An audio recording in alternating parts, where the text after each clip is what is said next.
জীবনের পথে চলতে চলতে আমরা সবাই কোনো না কোনো সময়ে ব্যর্থতার মুখোমুখি হই। কখনো পরীক্ষায় ভালো ফল করতে পারি না, আবার কখনো স্বপ্ন ভরার চেষ্টা ব্যর্থ হয়ে যায়। ছোটবেলায় খেলায় হেরে যাওয়া থেকে শুরু করে বড় হয়ে ভালোবাসার মানুষকে হারানো পর্যন্ত ব্যর্থতার রং নানান রকম। কখনো কঠোর পরিশ্রম করেও সফলতার মুখ দেখা যায় না, কখনো অন্যদের তুলনায় পিছিয়ে পড়লে নিজের ওপরেই সন্দেহ তৈরি হয়, আমি কিছুই করতে পারবো না।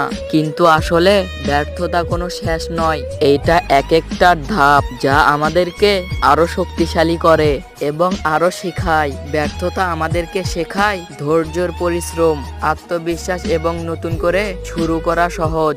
আজ যে হেরে যায়, আগামীকাল সেই মানুষটি জয়ের গল্প লিখে।